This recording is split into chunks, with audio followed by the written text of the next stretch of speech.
Hello everyone, आज की इस वीडियो में आप सभी का स्वागत है। आज की इस वीडियो में हम लोग प्रधानमंत्री के बारे में बात करने वाले हैं। प्रधानमंत्री कैसे बनते हैं और उनकी योग्यता क्या होती है, इन सभी चीज़ों को जो है बारी बारी से इस वीडियो के अंदर हम लोग करने वाले हैं। उसके अलावा अगर आप हमारे चैनल पर नए हैं तो ज़रूर हमारे चैनल को सब्सक्राइब करें। वीडियो में आगे बढ़ने से पहले मैं आप सभी से क्वेश्चन पूछता हूँ। वीडियो देखने के बाद जो है आप उसको कमेंट बॉक्स में कमेंट करके उसका आंसर बता सकते हैं। तो चलिए हम लोग अपने वीडियो की शुरुआत करते हैं। आपका क्वेश्चन ये है, who elects the prime minister. आपको ये बताना है इस क्वेश्चन में कि प्राइम मिनिस्टर को इलेक्ट कौन करता है। तो आपके सामने ऑप्शंस हैं, the council of minister, chief ministers, member of Lok Sabha, members of parliamentary and members of legislative assembly. तो स्टूडेंट्स, आपको करना क्या है कि इसका आंसर जो है आप कमेंट बॉक्स में करके बताना है वीडियो देखने के बाद। Here are the qualifications और eligibility criteria of the Prime Minister of India। देखिए स्टूडेंट्स, अभी जो है हम लोग बात करने वाले हैं क्वालिफिकेशंस और एलिजिबिलिटी जो कि भारत के प्रधानमंत्री बनने के लिए आपको चाहिए। तो सबसे पहला जो पॉइंट है आपका, the candidate should be a citizen of India. यानी कोई भी अगर आदमी भारत का प्रधानमंत्री बनना चाहता है तो सबसे पहले जो है वो भारत का नागरिक होना चाहिए। सेकेंड पॉइंट है, he or she must either be a member of the Lok Sabha lower house or house of the people or the Rajya Sabha upper house. देखिए स्टूडेंट्स, यहाँ पे ये कहता है कि ही और सी मतलब कोई भी अगर इंसान चुनाव लड़ना चाहता है तो यह लोकसभा या राज्यसभा का मेंबर होना चाहिए। आपको पता है कि भारत के अंदर जो है दो हाउसेज हैं, एक है लोकसभा और दूसरा जो है राज्यसभा। तो चलिए हम लोग अपने तीसरे पॉइंट की तरफ चलते हैं। If the candidate is a member of the Lok Sabha, he or she should be at least 25 years old. And if the candidate is a Rajya Sabha member, then he or she must be 30 years of age. देखिए students, यहाँ पे ये कहता है कि अगर कोई भी कैंडिडेट जो चुनाव लड़ना चाहता है और वो लोकसभा का मेंबर है तो then he or she must be of 25 years old. यानी भारत में प्रधानमंत्री बनने के लिए जो आपकी न्यूनतम एज है यानी जो मिनिमम एज है वो है आपकी 25 ईयर्स ओल्ड। लेकिन अगर वो राज्यसभा का मेंबर है तो वो 30 साल का मिनिमम होना चाहिए। लेकिन हम कह सकते हैं कि भारत में अगर कोई प्रधानमंत्री बनना चाहता है तो उसके लिए जो मिनिमम एज का क्राइटेरिया है वो है 25 ईयर्स ओल्ड। तो चलिए हम लोग अपने नेक्स्ट पॉइंट की तरफ चलते हैं। The President may appoint a person as the Prime Minister who is a member of neither of the parliamentary house. In such a case, the selected candidate must become a member of either the Lok Sabha और the राज्य सभा within a period of 6 months। देखिए students, यहाँ पे ये कहता है कि प्रेसिडेंट जो हैं, हमारे राष्ट्रपति जो हैं, वो प्राइम मिनिस्टर किसी भी व्यक्ति को बना सकते हैं जिसकी मेजॉरिटी में, जिस पार्टी की भी मेजॉरिटी में सीटें आई हैं। लेकिन अगर वो ना ही लोकसभा का मेंबर है और ना ही राज्यसभा का मेंबर है तो उसे भी अपॉइंट किया जा सकता है, लेकिन उसको जो है 6 महीने के अंदर किसी एक हाउस का मेंबर बनना होगा, या तो लोकसभा नहीं तो राज्यसभा का मेंबर बनना होगा। नहीं तो उनके बाद जो है उनको उस पोस्ट से यानी प्राइम मिनिस्टर की पोस्ट से हटना पड़ जाएगा। तो चलिए हम लोग अपने नेक्स्ट पॉइंट की तरफ चलते हैं। फिफ्थ पॉइंट है, the candidate must be a member of the political party or coalition which guard majority votes in the Lok Sabha. देखिए स्टूडेंट्स, यहाँ पे ये कहता है कि अगर कोई भी इंसान कोई भी अगर प्राइम मिनिस्टर बनना चाहता है तो सबसे पहले जो है वो किसी एक पार्टी का मेंबर होना चाहिए और उस पार्टी को लोकसभा के अंदर जो है सबसे ज़्यादा सीटें आनी चाहिए, तभी जाके वो जो है प्राइम मिनिस्टर बन सकता है, वरना नहीं। सिक्स्थ पॉइंट है, the candidate must not hold any office of profit under the Indian government or government of any other state. देखिए स्टूडेंट्स, जो प्राइम मिनिस्टर के एलिजिबिलिटी के अंदर ये आता है कि अगर कोई भी कैंडिडेट अगर वो प्राइम मिनिस्टर का कैंडिडेट है तो वो कोई सरकारी जॉब यानी कोई भी सरकारी काम मतलब नहीं करना चाहिए। अगर वो ऐसा करते हैं तो सबसे पहले जो है उन्हें रिज़ाइन करना पड़ेगा, तभी जाके जो हो उस कैंडिडेट उसका बन सकते हैं। सेवेंथ पॉइंट है, in case the candidate is appointed as the prime minister of the country then he or she must vacate from any other post they serve in private or government company. The chosen candidate can took up the post only after the completion of their term.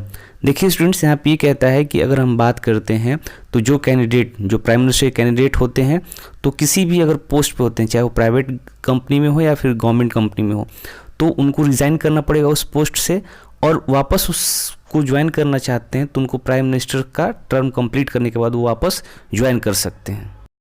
Most importantly, the candidate should not hold any criminal charges proved in any court of justice in India।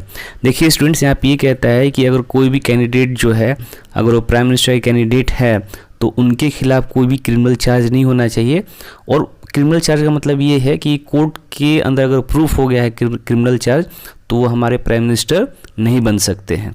तो students देखिए, अभी जो है हमने ये discussion किया कि इनकी एलिजिबिलिटी क्या होती है, कैसे हम लोग भारत के प्रधानमंत्री कोई भी बन सकता है। तो इन सब चीज़ को जो है अभी तो हमने पढ़ा, लेकिन अभी जो है अब हम लोग इस पर प्राइम मिनिस्टर की क्या क्या पावर्स होती हैं उनके बारे में जो है अभी स्टडी करने वाले हैं। तो पहला जो है, the president of India takes the advice of the prime minister to appoint the council of ministers.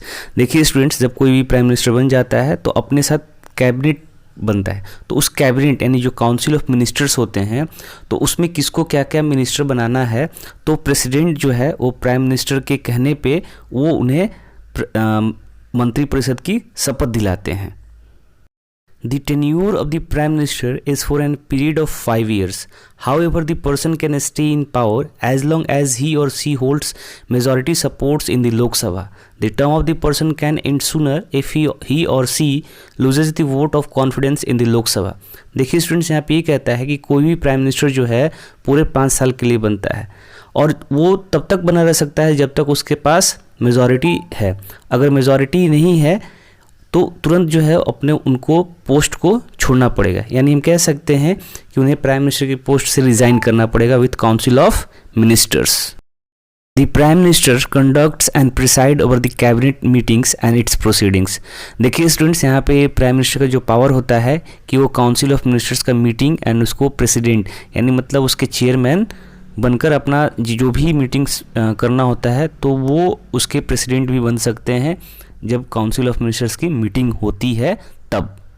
Prime minister distribute various portfolios among the minister, some of which includes defence, home affairs, finance, railways, agriculture, law and justice.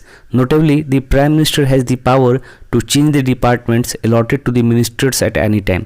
देखिए students, यहाँ पे ये कहता है कि जितने भी council of ministers होते हैं यानी जो पोर्टफोलियोज होते हैं, तो प्राइम मिनिस्टर के पास ये पावर होता है कि वो किस को क्या बनाना है वो उसके अनुसार बनाते हैं और किसी भी टाइम जो है उनसे इस्तीफा ले सकते हैं या फिर उनकी डिपार्टमेंट को चेंज कर सकते हैं।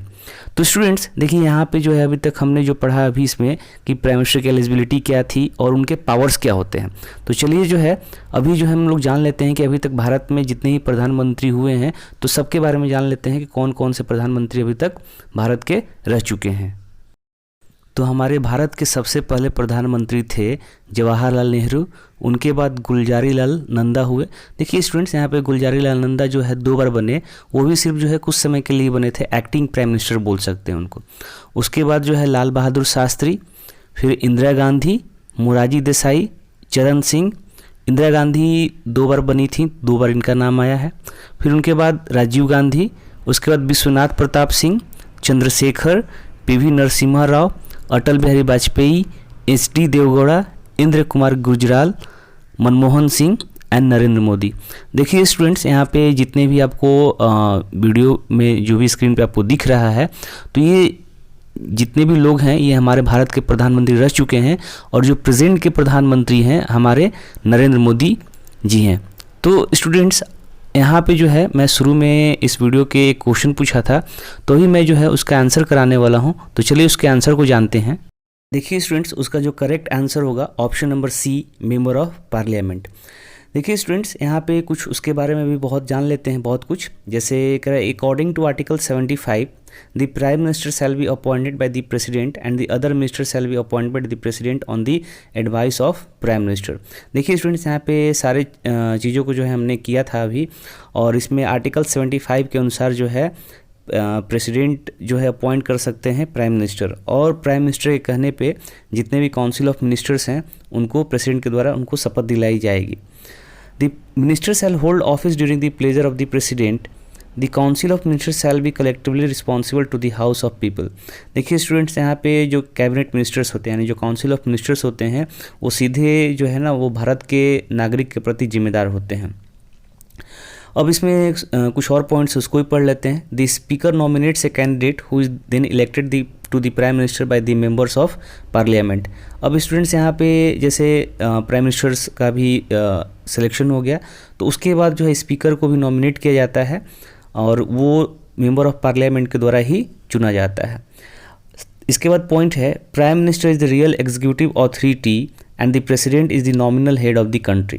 देखिए स्टूडेंट्स, यहाँ पे ये कहता है कि अगर हम बात करें तो प्राइम मिनिस्टर जो होता है ना वो सही मायनों में जो है सारे काम करते हैं, लेकिन प्रेसिडेंट जो है वो हमारे सिर्फ नॉमिनल हेड यानी जो भारत के सर्वोच्च नागरिक की बात करें तो हमारे प्रेसिडेंट हैं। द प्राइम मिनिस्टर में B member of any of 2 houses of the parliament. देखिए स्टूडेंट्स, यहाँ पे ऑलरेडी हम लोग इस वीडियो के अंदर डिस्कस कर चुके हैं कि प्राइम मिनिस्टर जो है वो किसी एक हाउस का मेंबर होना चाहिए, चाहे वो राज्यसभा हो चाहे लोकसभा हो।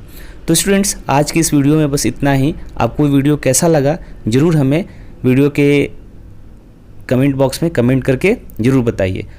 और अभी तक आपने हमारे चैनल को सब्सक्राइब नहीं किया है तो ज़रूर हमारे चैनल को सब्सक्राइब करें। Thank you. जय हिंद, जय भारत।